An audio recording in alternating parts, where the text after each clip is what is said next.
What a headshot! What a head! How's it, guys? This is Dayvy, FPL, and welcome back to the Fantasy Premier League video here on my channel. Now, this video is going to be the last video for the 2021/2022 season. So in this video, I'll be detailing my team review of Game Week 38, as well as taking a look at where we finished in the overall rankings. Now, I did do a stream after the game week concluded. If you guys have watched that, you pretty much know where I finished in the rankings, but at least now you're going to see where those points came from. Now, this video will be purely for kind of a conclusive nature. I just want to kind of give some closure to this season so that we can focus on the preseason and next season when I do release my next video. Let me know in the comments down below how you guys got on throughout this season. Always love to see if you guys managed to improve by watching this channel. So let me know how many points you got in Game Week 38 and if you won your mini leagues and where your overall rank was at the end of the season. But without further ado, for the last time this season, let's get into this video. Sit back, relax, and let's get straight into it. So the first and the most important thing of any kind of FPL season is going to be the overall rank that I finished on. So in terms of Game Week 38, we managed to get a massive 94 points with a -4, taking us to a total points of 90. Now, for the last game week of the season, this was a massive score. I think in terms of our game week rank, it was around the 50k mark. So massive last game week of the season for us, and that could have actually clutched us a nice season ranking. So in terms of our live rank or our overall rank, we managed to finish just below the 3.2k mark. So in the top 5k, which is kind of a target I produced in these last couple game weeks of the season, as a top 10k finish was where I was aiming at the start of the season. So really happy that we managed to actually exceed that initial goal of top 10k, and now we're actually sitting about 3 top 6k finishes since I created this channel. So 3 top 10k finishes or top 6k finishes out of the last 4 seasons is something to be proud of, and I think we'll only add to that in these upcoming seasons. But enough about my rank, let me know your ranks down below as I mentioned in the introduction. But now that we've actually seen our end rank, let's see how that journey was throughout the season. And what I did was I actually just took the game week schedule of where we placed every single game week. I just took it to Google Sheets and I created a graph, which you guys will see on screen right now. So in terms of the overall season, I always like to say I think a halfway point throughout the season is a good place to kind of reflect on your overall ranking. And you guys can see that about the game week 19 mark, we were sitting at around the 50k mark. From then on, we managed to produce some good game weeks and headed into that top 5k, but you guys can see in the opening couple game weeks of the season, the rank was super volatile, and we even reached just below the top 500k at one stage of the season. But there's not too much insight to kind of be gauged from this, as every season is different, so I can't really tell you guys that you kind of have to predict the opening parts of the season to be quite volatile, which they always will be, or that you have to be in the top 50k at game week 19 to get a top 10k finish. Every season is different. I just wanted to kind of show you guys the journey we went on, but if you have watched every single team selection, you'll know exactly what we've been through game week to game week.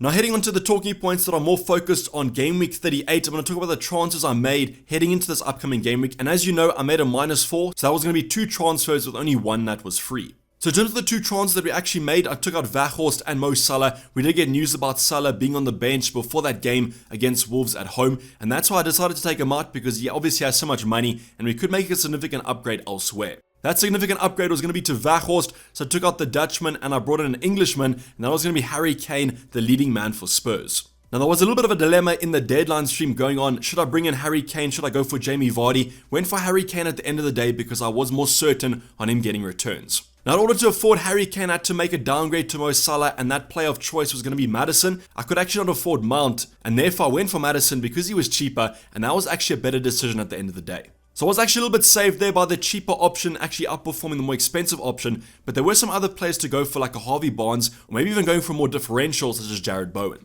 So in terms of our 2 transfers for Game Week 38, they could not have gone better. Both of these 2 players ended up returning, and the 2 players we took out, Weghorst didn't even start, and Mo Salah came off the bench, but he did get a goal. Let me know what transfers you guys made. Did they pay off? I've seen some massive transfers going into Game Week 38, but unfortunately most of them actually ended up losing points.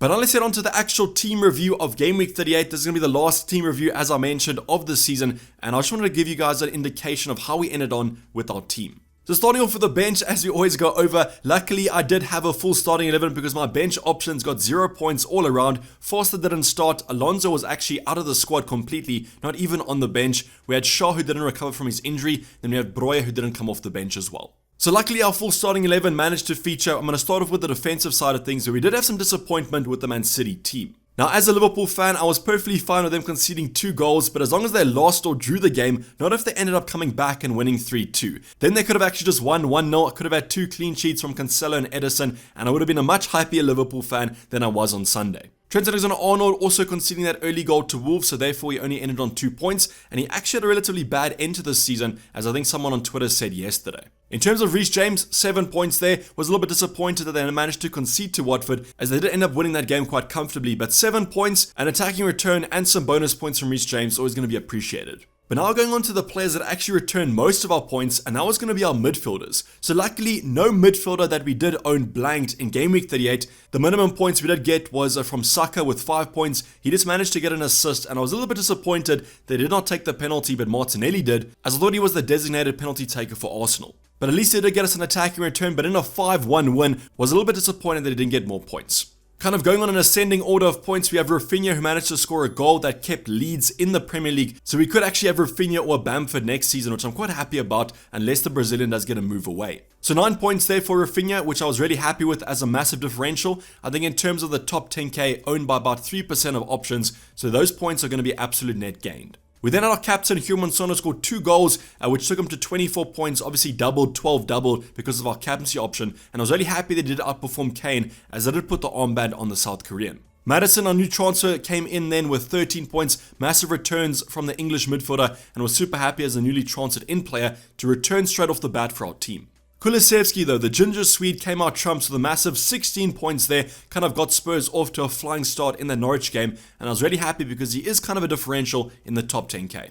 Going on to our forward department, we had Harry Kane with 10 points, another player that we did bring in, so I think overall the Maddison and Kane move netted us quite a few positive points in those 2 transfers, and then finally Nketiah got a goal in that 5-1 win. So like Saka, 6 points from Nketiah, the kind of designated striker, is a little bit disappointing, but at the end of the day, at least they did get us some attacking returns, and these players aren't as differential as I think most people think.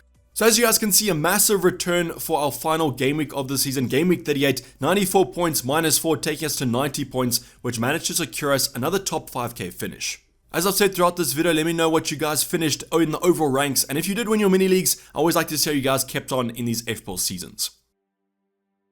The final talking point we're going to be going over is just a thank you to you guys. If you're watching this channel, probably one of the OGs of the channel, support me throughout every video I've released, and I will give you guys an update of the channel's future in pre-season for the next season. But thank you for the support on the deadline streams, the team selections, the YouTube videos, my Twitter page, at Dayvy FPL in general. I really always do appreciate you guys' support, and I hope that I've slightly helped you improve your FPL rank. But this is basically the video, guys. Hope you did enjoy it. Please don't forget to like if you did and subscribe if you haven't subscribed yet. I'll be seeing you guys for more content in the preseason, and otherwise have a relaxed break. But for the last time this season, I'm going to be signing off. It's been Dayvy FPL, and I'm out. Cheers, bye.